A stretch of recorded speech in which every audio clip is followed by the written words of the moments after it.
Right then, the man who got Keir Starmer into number 10 has just walked out the door, and the reason is absolutely magnificent.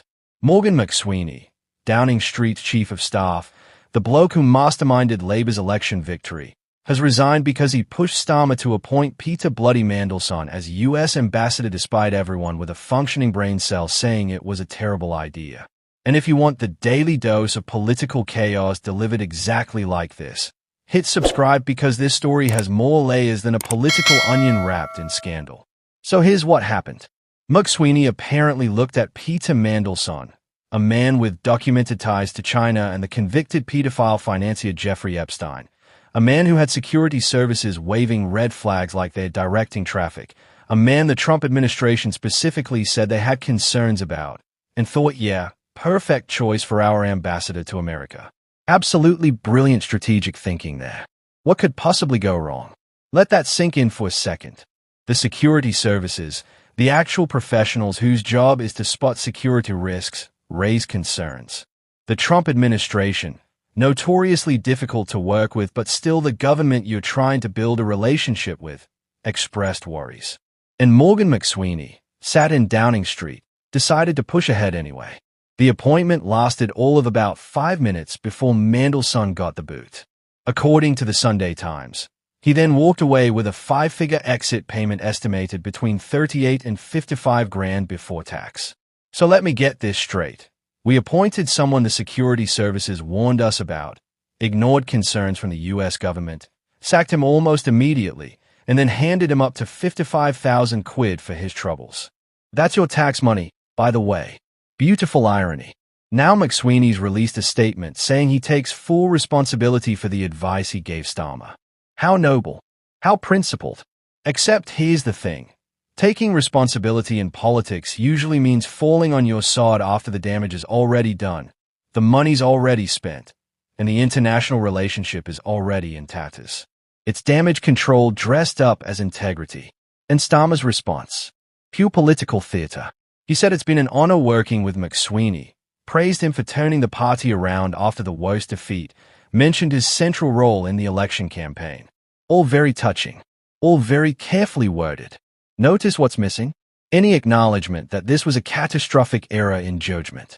Any suggestion that maybe, just maybe, they should have listened to the security services and the Americans instead of charging ahead with an appointment that was doomed from the start.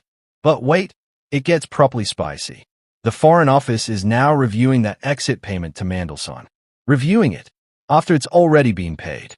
It's like locking the stable door after the horse has bolted, taken your wallet, and booked a luxury holiday. If you're enjoying this breakdown of governmental competence, go ahead and subscribe because this mess is only going to get messier. Here's what makes this whole saga even more absurd. Charlie Whelan, Gordon Brown's former spokesman, was forced to resign back in 1999 for allegedly leaking information about Mandelson not disclosing a 373,000 quid interest-free loan. Whelan lost his job over a leak about Mandelson's financial dealings nearly 3 decades ago. Now Mandelson's getting sacked over his own connections and walking away with a golden handshake while the bloke who pushed for his appointment has to resign. The circle of political karma would be poetic if it wasn't so utterly ridiculous. And let's talk about what this really means for ordinary people trying to understand how their government works.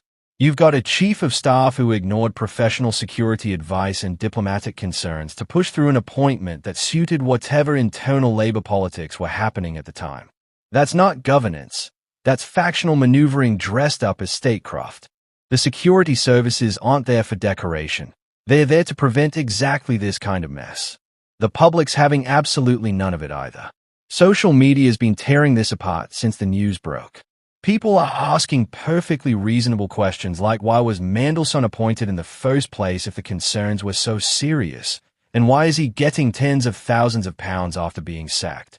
Perfectly reasonable questions that Downing Street seems remarkably reluctant to answer with any clarity. What we're watching here is the classic pattern.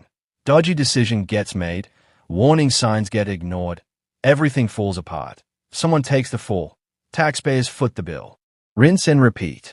It's the same circus with different clowns performing the same tired act. Subscribe if you want tomorrow's drama delivered with the same energy.